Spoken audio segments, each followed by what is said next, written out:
Once again, I thank you for joining us for this field day, and to our friends out there who are not able to be part of this field day physically here, we send our greetings and we send this message to you. My name is Amos, I'm the agronomist, and we have covered a lot of crops on this field day today. Our demonstration plot that we planted, everything came out very well, so nice. You are going to see them in pictures and the videos, and I want us to just take a brief run through to see in these plots of horticulture what we were able to put in place this season, so that you can be able to participate wherever you are by this video in Kampala, in Sweden, USA, and across borders, that you may be able to see what was happening in this place today. So we are going to run through the horticultural crops today, and I want to take you through our first plot here. We have grown two varieties of cabbages, and we have been training our farmers to have a choice on which one works better for them. And the community that has come to learn from us today, I know that most of them, they have made a choice on which type and variety of cabbage that they would want to plant. And we have had a Queen F1, a variety here, very nice. It is tolerant to diseases, good in bad weather, and we have seen the planting methods, maturity period 60 to 100 days. You are able to harvest this cabbage and you'll be able to consume it. This was planted on the 7th of November 2022, and you can see how it looks like with this much care that we give them. In about 60 days, somebody will be able to harvest, and we shall defeat poverty in our area. Another variety of cabbage called Gloria Star. It also looks very nice. The only difference is this one takes 90 days to maturity. You can make a choice depending on what you want and how your soils look like. I'll take you definitely to our next plot, which is tomatoes. For those who are in Uganda, you know how important this vegetable is in preparation of our sauce and vegetables. We need tomatoes as one of the most important things that we use, or materials that we use. And this time around, we demonstrated a variety called Anso F1. It is so good when it comes to fighting diseases, very tolerant, but it is highly productive.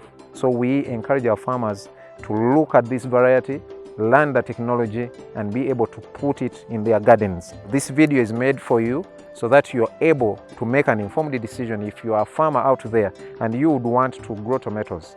If you look at this variety, it's called the Asila F1. It is also hybrid, high yielding, tolerant to diseases. We move to our next plot. We have done this crop of melons, and we have a variety here called Princess F1. It is also a hybrid variety. Why do we emphasize hybrid varieties in this region? Is because of the challenges of weather. Climate change has really affected this place. So we cannot grow food, we cannot do things, we cannot do business as usual. So we need to do something different. That's why we encourage our farmers who are participating in fruit growing, for example, melons, to grow this type of melon, Princess F1. It grows very fast, early maturing, and high yielding. We have another plot here that we demonstrated on this field day today. The variety is called Julie F1. It is also a hybrid variety. All these we put in place to give our farmers a picture of which varieties and which types of crops they should make a choice if they are to harvest money in this challenging weather. Another important spice in a vegetable, when we prepare vegetables in Uganda, for those of you who are here in Uganda and across borders, is called pepper. And on this demonstration plot, this time around, we demonstrated two varieties. We demonstrated a variety of green pepper, and we demonstrated a variety of yellow pepper. Now, as you came here today, this yellow pepper is not yet at the stage of maturity, but as it matures, as it grows, it slowly turns yellow. If you can look at this, it is losing the green coloration already. It is becoming yellowish. So at maturity, this variety here will turn yellow. That's why we call it yellow pepper. And the particular variety is called Giseli F1. It is also a hybrid variety. It is high yielding. The size is very good. Like you can see, if you can come with me, you can observe the size of the product. This is how big it looks like. You can take a look at this. You can't find this anywhere else apart from this demonstration. So if you miss next time, please don't miss. But we are glad that this video is coming to you to show you, so you may make an informed decision. And our green paper, we demonstrated Super Bell F1. It is also a hybrid. We emphasize hybrids. In this challenging community, hunger is too much, the climate change is here, and we must embrace these varieties that mature very early, and yet they are high yielding and big in size. So this is what we have been able to demonstrate on this block. Onions. Friends, today we have showcased 2 varieties of onions. We have had these varieties on our demonstration today, and on my left we exhibited a variety called Bombay Red.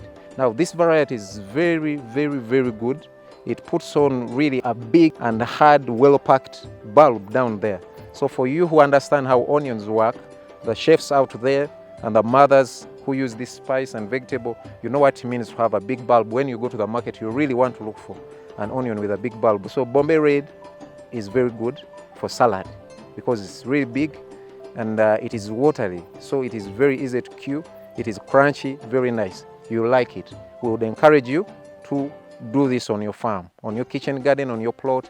And many farmers have liked it. They have looked at it and they love the yield. And on my right, we exhibited another common variety called Red Crowell. Now Red Crowell, we had it even in our last demonstration. The bulb is smaller, but the coloration is dark. So like I said, this product or this crop can be a spice, can work as a spice, it can work as medicine, but also it can work as a vegetable. So at your kitchen garden, depending on what you're looking at, depending on what you want, you can make an informed choice on which one to plant. At our demonstration plot, we still had some root tubers. Root tubers are crops that put the food underneath the soil. We harvest the roots and we consume them as food. That's what we call root tubers. Now, on this plot, we have cassava. Cassava is a common staple food in this region, and we planted a variety here. It is local. It's called Kwata Mompale. Now, this name means that put your hand in the pocket. They got that name because it is high yielding. So it means when you grow it, you'll have some money in your pocket. You'll keep touching your pocket to pick money to spend. So that is where the name comes from. Kwata Mompale means put your hand in the pocket. So this is the variety that we planted here. It takes 8 months from the date of planting to harvesting. And when you plant this variety, you're able to yield or to harvest 10 to 15 tons per acre. It is a good variety, tolerant to diseases. We already have some cassava here to harvest and share with our community. And on this other hand, on my left, we have a variety called Narrow Cas 14. Now this variety is from research. This is local and this is an improved variety from research. Now we are going to see something interesting here, that this variety, unlike the local variety, for it takes only 6 months.